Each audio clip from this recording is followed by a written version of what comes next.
টালিউডের জনপ্রিয় অভিনেত্রী মিমি চক্রবর্তী বড় পর্দার পাশাপাশি নজর দিয়েছেন ওয়েব সিরিজেও। আগামী 14 মার্চ হইচইতে মুক্তি পাচ্ছে তার নতুন ওয়েব সিরিজ ডাইনি। সম্প্রতি ওয়েব সিরিজটির ট্রেলার উদ্বোধনের মঞ্চে ভারতীয় সংবাদ মাধ্যমের মুখোমুখি হয়েছেন এই নায়িকা, যেখানে অভিনয়ের বাইরেও নারীদের দৈনন্দিন সংগ্রামের বিভিন্ন দিক নিয়ে কথা বলেছেন তিনি। ডাইনিতে সামাজিক কুপ্রথার বিরুদ্ধে লড়াই করতে দেখা যাবে মিমিকে। সেই প্রসঙ্গে অভিনেত্রীকে প্রশ্ন করা হয়, এ ধরনের অন্ধবিশ্বাসের সঙ্গে ওতপ্রোতভাবে জড়িয়ে আছে ধর্ম ও লিঙ্গ রাজনীতি। শুধু অভিনেত্রী হিসাবেই নয়, একজন নারী হিসেবে কতটা চ্যালেঞ্জিং ছিল এই চরিত্র তার কাছে। মিমি সোজাসাপটা উত্তরে বলেন, একজন নারী যখন জন্মায় তখন থেকেই সেই এই পুরুষতান্ত্রিক সমাজকে অনুভব করতে শুরু করে। আমরা কলকাতায় কলেজ করেছি, জানি কেন বাসে দাঁড়িয়ে থাকার সময় মেয়েদের ব্যাগটাকে সামনের দিকে নিতে হয়। শুধু কলকাতা বলে নয়, দেশের যে কোনো প্রান্তেই এই ঘটনা ঘটে। এখান থেকেই মেয়েদের বেসিক স্ট্রাগলটা শুরু হয়। এরপর ধাপে ধাপে পুরুষতান্ত্রিকতা, বেতনের অসাম্য, একজন মহিলা অন্তঃসত্ত্বা হলে কাজ করতে না পারার মতো ঘটনা ঘটে। এই বিষয়গুলো সমাজের এক একটি অন্ধকার দিক। অভিনেত্রী বলেন, ইপটিজিং তো আজ থেকে শুরু হয়নি।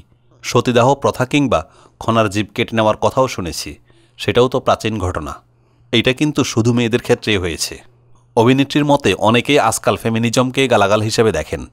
মেয়েদের নিয়ে কিছু বলতে গেলেও নারীবাদী বলে দাগিয়ে দেওয়া হয়, কিন্তু তিনি নিজেকে ফ্যামিনিস্ট বলে দাবি করেন না। মিমির কথায় না, আমরা ফ্যামিনিস্ট নই, আমরা কেবল সেই জিনিসগুলোর জন্যই লড়ছি যেগুলো আমাদের দেওয়া হয়নি। যদি আমাদের সমান হিসেবে গণ্য করা হতো তাহলে তো এই তর্কটাই আসতো না, তাহলে তো আমাদের কিছু নিয়ে লড়াই করতে হতো না। লড়াই করতে হচ্ছে তার কারণ নারীদের সাম্যের অধিকার থেকে বঞ্চিত করে রাখা হয়েছে। আসছে ঈদ উল ফিতরে মুক্তির অপেক্ষায় আছে বরবাদ, দাগি, জঙ্গলি, জিন 3 সিনেমা। এবার সেই মুক্তির মিছিলে যুক্ত হলো নতুন আরও এক সিনেমা। এটি মোশাররফ করিম অভিনীত চক্কর 302। পরিচালনা করেছেন শরাফ আহমেদ জীবন। সোমবার 10 মার্চ সন্ধ্যায় 4 মিনিটের এক ভিডিওতে নাটকীয় এক প্রমোশনাল ভিডিওর মাধ্যমে চক্কর 302 ঈদে মুক্তির ঘোষণা দেন মোশাররফ করিম ও নির্মাতা জীবন, যা দেখে চমকে ওঠেন সিনেমাপ্রেমী দর্শক। প্রমোশনাল ভিডিওতে দেখা যায় একটি ঘরে জীবনকে মুখ আটকে রেখে দড়ি দিয়ে বেঁধে চেয়ারে বসিয়ে রাখা হয়। সেখানে মোশাররফ করিম অনেকটা বিরক্ত হয়ে জীবনকে বলেন, তুমি অনেক যন্ত্রণা দিয়েছ আমাকে, এই জন্য আটকে রাখা হয়েছে। বারবার জীবন তার বাঁধন খুলে দিতে বললে কোনোভাবেই মোশাররফ করিম রাজি হয় না। এক পর্যায়ে মুখে লাগানো ট্যাপ খুলে দিয়ে মোশাররফ করিম বলেন, সিনেমা রিলিজ দেওয়া তোমার দায়িত্ব, দিচ্ছ না কেন? আমি অভিনেতা, সব কাজ করে দিয়েছি, এখন তুমি টিজার, গান রিলিজ আর যা আছে সেইগুলো দিচ্ছ না কেন? শেষে মোশাররফ করিম জীবনকে আবার মুখ আটকে বলে দেন, ঈদে চক্কর রিলিজ হবে, প্রমোশন হবে সবই, কিন্তু জীবন তোমার রিলিজ নাই। মুক্তির আগে অভিনেতা ও নির্মাতার এমন ব্যতিক্রমী প্রমোশনাল ভিডিওতে নজর কেড়েছে। পরিচালক শরাফ আহমেদ জীবনের ভাষ্য, চক্কর মানবিক স্পর্শ ও থ্রিলার গল্পের ছবি। মানুষ দেখা শুরু করলে গুড এক্সপিরিয়েন্স পাবে। চক্কর 302 সিনেমায় ইন্সপেক্টর মইনুল চরিত্রে অভিনয় করেছেন মোশাররফ করিম।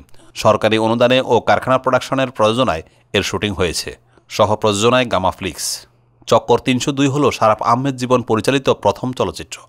মোস্তফা সরোয়ার ফারুকীর ছবি রিয়ালের সহকারী হিসাবে কাজ করেছেন তিনি। নাটক ও বিজ্ঞাপন চিত্র নির্মাণ করে অভিজ্ঞ হয়েছেন এই মুন্সিয়ানা। ইদানিং কাজল আরেফিন অমির নাটক ওই ফিল্মে অভিনেতা হিসাবে তাকে পর্দায় দেখা যায় বেশি।